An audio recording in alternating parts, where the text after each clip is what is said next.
बिस्मिल्लाहिर रहमानिर रहीम। अस्सलामु अलैकुम, आदाब। আজকে আমরা কথা বলবো আমাদের মহাজনের চীন ভ্রমণ নিয়ে।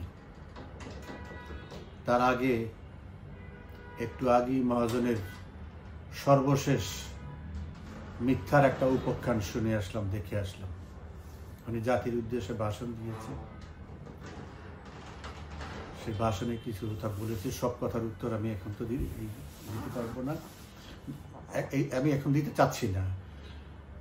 এটার জন্য হয়তো আমি দু একদিন পরে একটা প্রোগ্রাম করব, পয়েন্ট বাই পয়েন্ট আমি বলে দিব, অথবা আমি আশা করি আমাদের দলের পক্ষ থেকে টু দ্য পয়েন্টে প্রতিটা মিথ্যার সঠিক জবাবটা দল থেকে একটা ওয়েব পেজগুলিতে দিবে।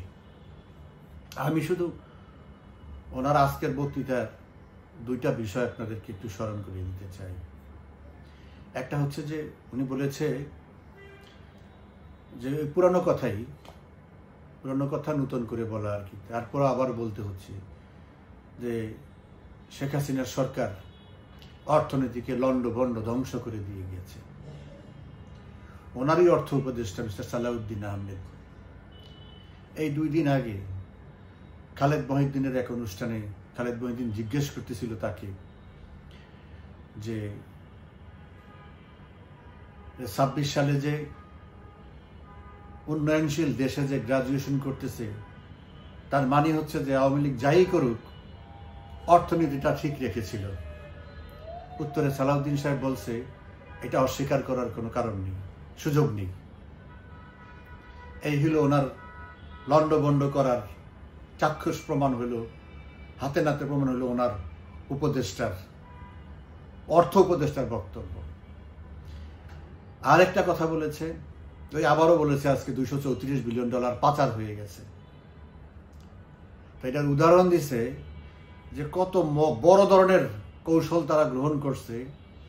সেটা হচ্ছে যে কোন এক ভদ্রলোক, নাম এখনো বলে নাই, তার ছেলের, সেটার কথা উত্তর অবশ্য আমি কয়েকদিন আগে অন্য ভিডিওতে যেতে, তারপর আবার আজকে বলি যে কোন এক ভদ্রলোক তার ছেলের 1 সেমিস্টারের জন্য 400 কোটি টাকা পাঠিয়েছে। এইভাবে নাকি টাকা, এই তো 234 বিলিয়ন, প্রায় 30 লাখ কোটি টাকা এইভাবে নাকি পাঠিয়েছে। একটা মানুষ কত বড় আহাম্মক হলে, কত বড় নির্বোধ হলে এই ধরনের কথা বলতে পারে? একটা শিশুও তো এই ধরনের কথা বলে না, একটা পাগলও তো এই ধরনের কথা বলে না। প্রথম কথা হলো 400 কোটি টাকা কোনো সেমিস্টারে পাঠানোর কোনো সুযোগ নাই থ্রু ব্যাংক, ইম্পসিবল। কারণ আমাদেরও ছেলেমেয়েরা বিদেশে পড়ালেখা করেছে, আমরা জানি কিভাবে টাকা পাঠাইতে হয়। 1 টাকা বেশি পাঠানোর কোনো সুযোগ নেই।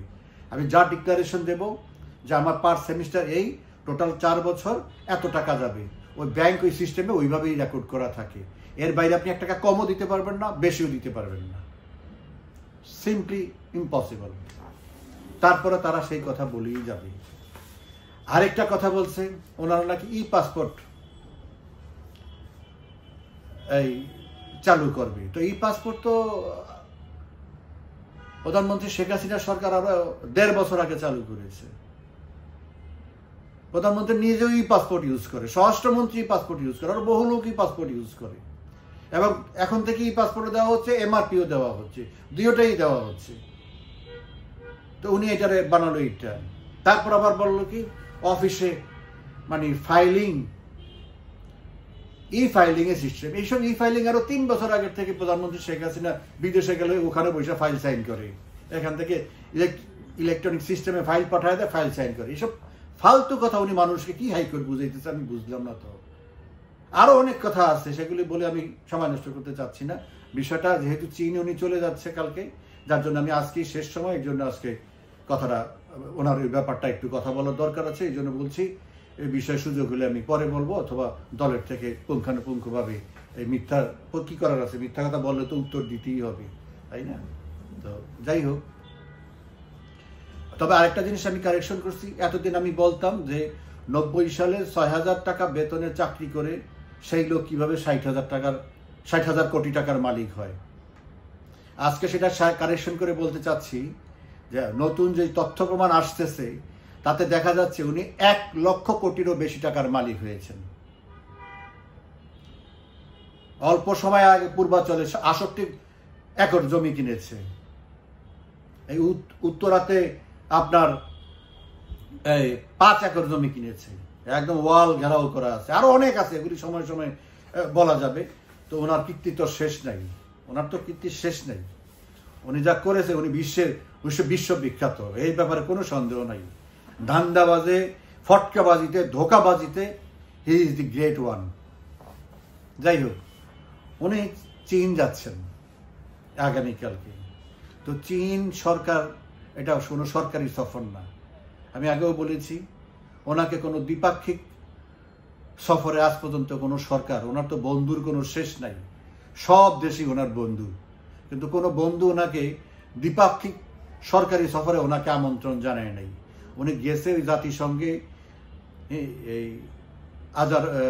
আজারবাইজানের বাকুতে, সুইজারল্যান্ডের দাভোসে, এগুলি সব হলো জাতিসংঘ। তো জাতিসংঘ সেখানে গেল, বাকুতে গেছে জলবায়ুতে, দাভোসে গেছে হইলো বিজনেস ফোরামের ইয়াতে। এগুলি কোনোটাই কোনো দ্বিপাক্ষিক না, এগুলি হলো বিভিন্ন সম্মেলন হচ্ছে। এখন যে যাচ্ছে তাও এগুলি সব ওনাকে না, এই যতগুলো অনুষ্ঠান হয়েছে এগুলি বাংলাদেশকে তারা আমন্ত্রণ জানিয়েছে, বিকজ বাংলাদেশ ওখানকার সদস্য, বাংলাদেশকে আমন্ত্রণ জানিয়েছে। বাংলাদেশের সরকার প্রধান বা রাষ্ট্রপ্রধান বা পররাষ্ট্রমন্ত্রী বা সচিব যে কোনো একজন ডেলিগেশন পাঠাইলেই এখানে এনাফ। কোনো সরকার প্রধান সাধারণত এই সমস্ত ইয়েতে খুব কম আসে। দাভোসে তো যাই না, আজকে কালকে যেখানে যাবে সেখানেও সরকার প্রধান কেউ যাবে না। ওখানে শুধু শি জিনপিং ওখানে যেহেতু হোস্ট, সে সেখানে যার জন্য উদ্বোধনীতে ওটা যাবে। ওটা এনজিওদের একটা প্রোগ্রাম, আর ওনার তো এনজিও লাভিং একটা ইয়ে আছেই, মানে টেন্ডেন্সি আছেই। তো ওনাকে যেই জিনিস বেশ আমাদের এখানে মিডিয়া একতরফা, তো মিডিয়া তো প্রচার করতেছে যে ওনাকে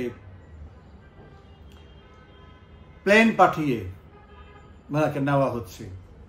দেখেন, মানুষ যে বলে একটা কথা আছে না,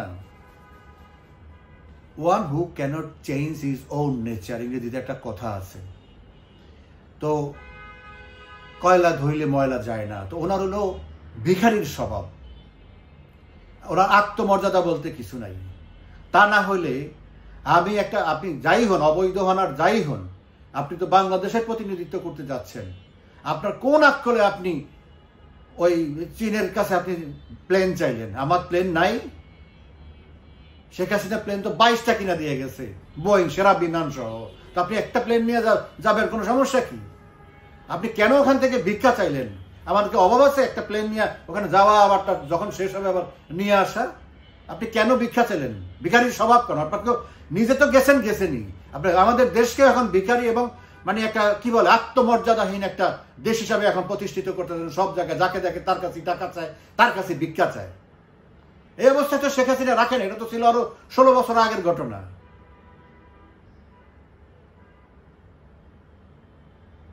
যদি আপনার সাথে এত প্রীতি থাকতো, আপনারা যদি এত খাতির করতো, এতই সম্মান করতো, তাহলে শি জিনপিং প্লেন পাঠাই দিত, তার পার্সোনাল প্লেন পাঠাই দিত।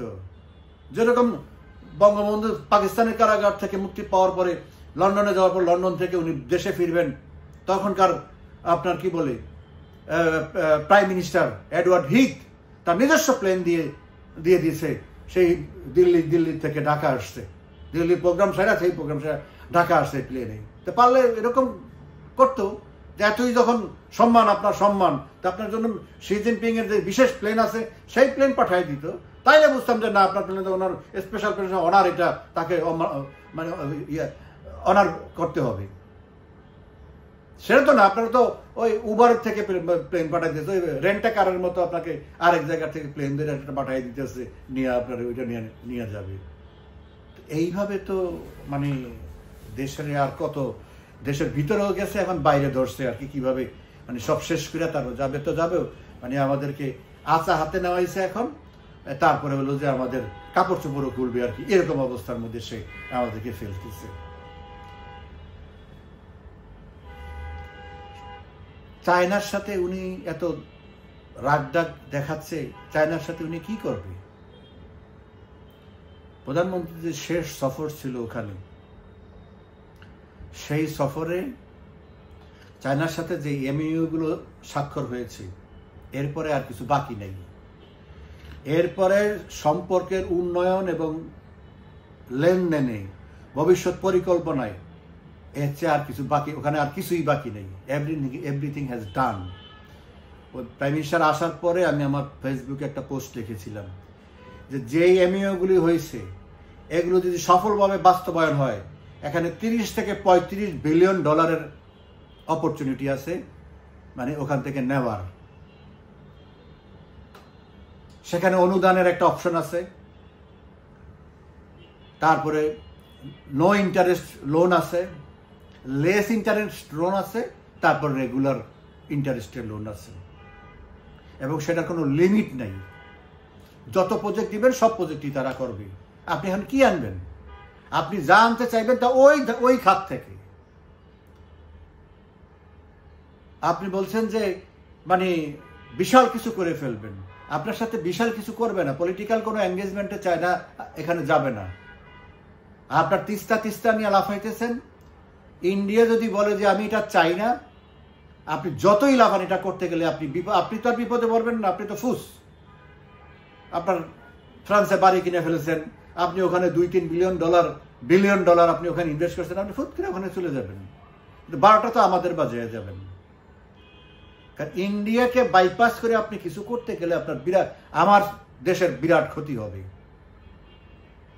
ভালোর ভালো, কিন্তু যখন খারাপ হবে আপনি ভালো করে জানেন যে ইন্ডিয়া খারাপ করলে কি খারাপ করতে পারে, তো এই বিপদে আপনি ফালাবেন আপনার কেরামতি দেখানোর জন্য। চায়না তো চায় যে আপনি এরকম একটা বিপদে পড়ুক, আর চায়না ইন্টারেস্ট, বাংলাদেশে কোনো ইন্টারেস্টই নাই as far as Indian business and Indian issues R concern. আমার সাথে চায়নার বিজনেস হলো মাত্র 24 বিলিয়ন ডলারের, তার মধ্যে আমরা রপ্তানি করি 1 বিলিয়ন ডলার। আর ইন্ডিয়ার সাথে চায়নার ব্যবসা হলো 102 বিলিয়ন ডলারের, তার মধ্যে ইন্ডিয়া মাত্র 8 বিলিয়ন ডলার রপ্তানি করার, বাকি পুরাটাই 94 বিলিয়ন ডলার ইন্ডিয়া চায়নার থেকে আনতে হয়। তো ইন্ডিয়া আর চায়নার সাথে রিলেশনটা সেই রকম। ওয়ার্ল্ড ফোর্থ লার্জেস্ট ট্রেড হলো রিলেশন হলো ইন্ডিয়া চায়না। চায়নার সাথে আমেরিকার বিজনেস হলো প্রায় 600 বিলিয়ন ডলারের। চায়না রপ্তানি করে 420 বিলিয়ন ডলার, 180 বিলিয়ন ডলার আমেরিকার ইম্পোর্ট করে চায়নার থেকে। সো এদের কথার বাইরে আপনি মনে করেন যে আপনার সাথে এই 24 বিলিয়ন ডলারের খুচরা ব্যবসার জন্য এরা ওইসব বিজনেসের মধ্যে হ্যাম্পার করবে? কোনোদিনও না। বেশি লাফাইতে যায়েন না, অনেক সমস্যা আছে, কিচ্ছু করে না। এখন ট্রাম্পের হিসাব ওই ফোর্সও পাঠায় না, এখন কথায় কথায় বলে যে tariff. You understand what is tariff? আজকে গার্মেন্টসের উপর 25% ট্যারিফ বসাই দিব, ওই গার্মেন্টসের মেয়েরা এসে আপনাকে টুকটা করে ফেলবে, কিচ্ছু করা লাগবে না। আর ইন্ডিয়া বলবে যে আবার কাশ্মীর দিয়ে আপনার যাওয়াও লাগবে না, আসাও লাগবে না, যান বঙ্গোপসাগর দিয়ে, কোথায় যাবেন? যে কোনো সময় করতে পারে। তো বেশি লাফালাফি করা ভালো না।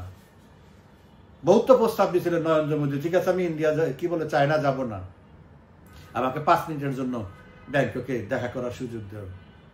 এখন পর্যন্ত কনফার্ম করেন। I am not sure whether they will confirm it or not.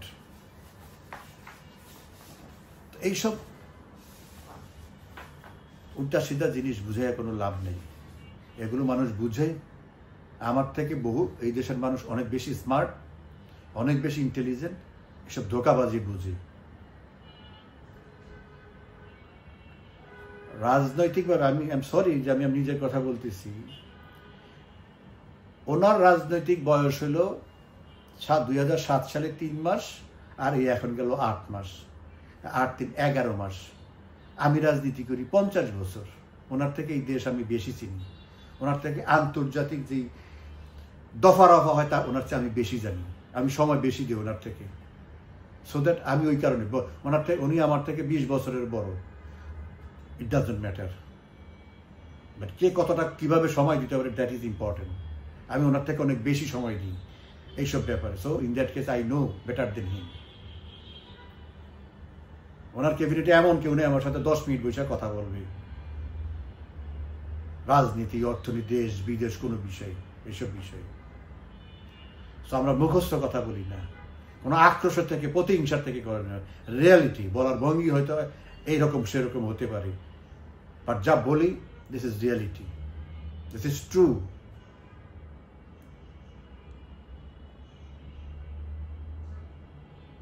আজকেও বলছে ওনার বক্তৃতায় যে উনি ভুটান থেকে নেপাল থেকে জলবিদ্যুৎ আনবে। কিভাবে আনবেন আপনি? ভুটান থেকে নেপাল থেকে, হ্যাঁ, আপনার আনতে হবে ইন্ডিয়ার উপর দিয়ে। তা আপনি ইন্ডিয়ার সাথে খোঁচাখুচি করবেন আর ইন্ডিয়ার উপর দিয়ে আপনি বিদ্যুৎ আনবেন, এগুলি মানুষের বুঝায়।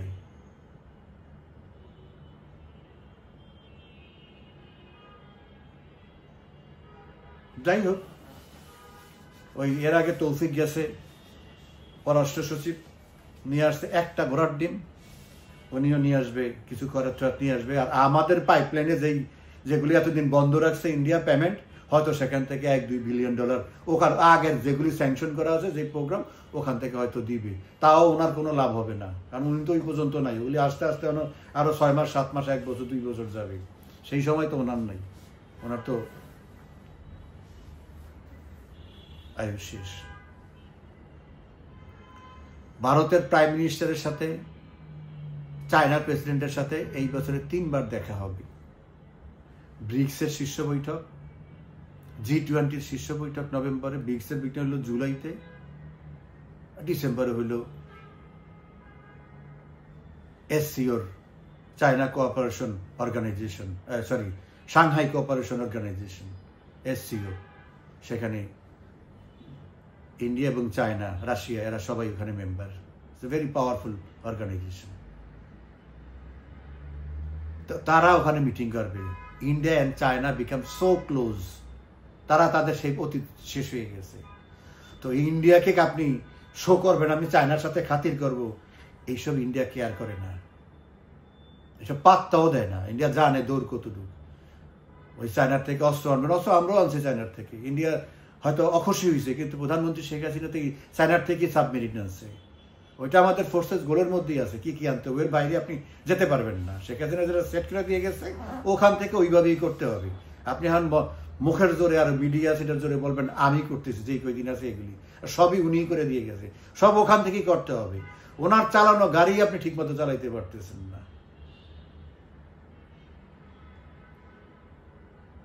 আর দেশের অর্থনীতি বা যে সমস্ত কথা বলছি, এটা নিয়ে আমি একটা প্রোগ্রাম করব, because I am interested to talk about that, because আমি এটা নিয়ে সময় দিয়ে করি। এই পরিস্থিতির কারণে অর্থনীতি, আমি তো সবসময় আমার ফেসবুকে প্রতি শুক্রবারে অর্থনীতির উপর একটা লেখা লিখতাম, আর প্রতি শনিবারে আন্তর্জাতিক বিষয়াশয় নিয়ে একটা লেখা লিখতাম। এখন এই ইনুস বসার পর তো সব উলটপালট হয়ে গেলো, তারপর তো লেখা হয় না, সুযোগও হয় না। যাই হোক, অর্থনীতির উপরে ওনার যে অর্থনীতির মানে মিথ্যাচার করছে সেটার উপরে দেখি 2-1 দিনের মধ্যে একটা প্রোগ্রাম করব। তো শেষ কথা হচ্ছে যে মানুষকে ধোঁকা দেওয়ার জন্যে, দেশকে ছোট করার জন্যে, দেশের মান মর্যাদা বুলুণ্ঠিত করার জন্য যা যা করার দরকার সব তিনি করে যাচ্ছেন। আল্লাহ যে কবে এর থেকে মুক্ত করবে এই 18 কোটি মানুষকে, বাংলাদেশ এটা সম্মানিত অবস্থানে শেখ হাসিনা নিয়ে আসছিলেন, সেটাকে আজকে কোথায় নিয়ে গেছে? সর্বদিকে ঝুঁকি।